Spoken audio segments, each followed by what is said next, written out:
When we read the accounts of Jesus' resurrection in chronological order, a striking pattern emerges.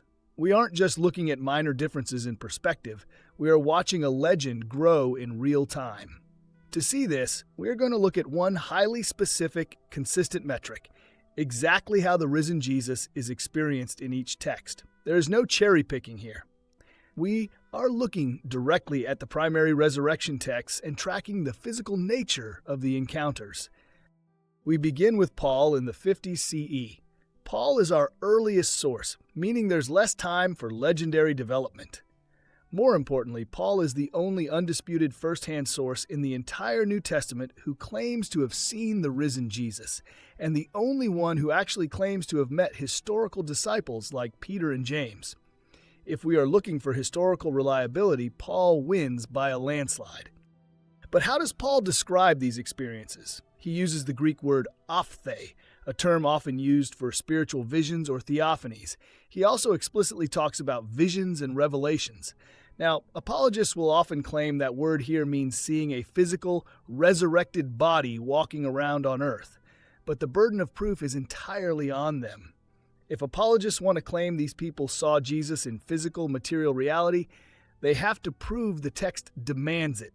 The burden is not on the skeptic to prove it was a spiritual vision, especially when Paul's own descriptions lack any physical details describing Jesus' resurrected body roaming the earth or being touched.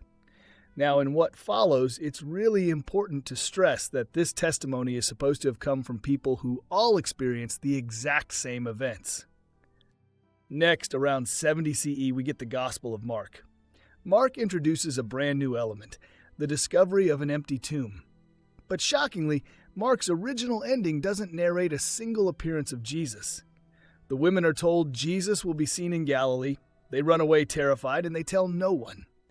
Our earliest Gospel has no post-resurrection encounters narrated at all. By 80 CE, Matthew decides to expand Mark's story. Suddenly, Jesus appears to the women as they leave the tomb, and they grab his feet. This is the first time physical touch enters the tradition. Later, Jesus appears to the disciples on a mountain in Galilee. But Matthew includes a fascinating, awkward detail. He admits that some of the disciples doubted. Why would they doubt if they had already seen and touched Jesus in Jerusalem multiple times prior, according to Luke and John? Because the story is still evolving, and those stories weren't invented yet. Just a few years later, Luke writes his account, and the physical apologetic goes into overdrive. Luke completely erases the Galilee appearances. Instead, Jesus appears first to 2 on the Emmaus Road, then to the 11 in Jerusalem, and notice how the story all of a sudden emphasizes his corporeality. To combat the lingering doubts that he might just be a spirit or a vision, Luke has Jesus explicitly say, "A spirit does not have flesh and bones as you see that I have." To prove it, Jesus eats a piece of broiled fish right in front of them, and then physically floats up into the sky while they watch. Finally, between 90 and 110 CE, we get the Gospel of John. The evolution is now complete. Although not narrated, the ascension is assumed as tradition in John 3:13, 6:62, and 20:17. Jesus can now teleport through locked doors, but he is so physically real that he invites doubting Thomas to physically probe the wounds in his hands and side. The theme of doubt, introduced in Matthew, is completely crushed by the extreme physical proofs in John.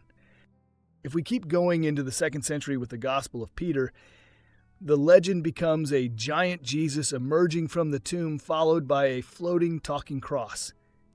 This timeline relies on standard scholarly consensus dating. But even if someone disagrees with the exact dates or the order of composition, it simply doesn't matter. The core challenge remains. We are looking at completely different accounts with totally different locations and heavily conflicting details. What model of reliable historical reporting actually looks like this? Where else in history do reliable eyewitnesses of the same events tell completely different stories of what took place?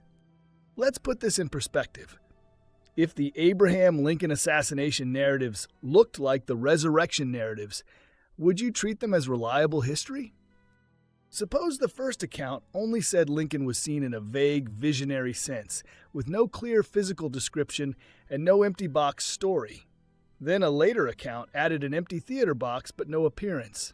Then another put Lincoln in a different city and had him appear physically to some people, while others doubted it. Then a later source made him eat, vanish, and reappear through locked doors. Then another added brand new appearances, new locations, and even a dramatic miracle no earlier source mentioned at all.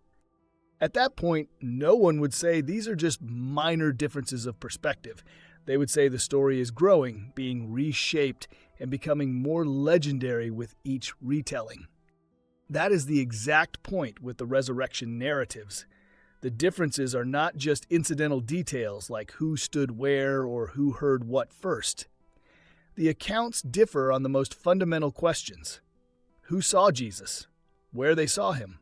What kind of body he had, whether he was physical or visionary? Whether the appearances happened in Jerusalem or Galilee, and whether dramatic new claims were being added as the tradition developed.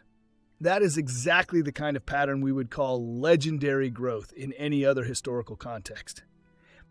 So the real question is this: if you would not trust the Lincoln story once it started changing this much, why treat the resurrection narratives differently? If consistency matters for Lincoln, it should matter for the Gospels too. Otherwise, the standard is not historical reasoning. It is special pleading.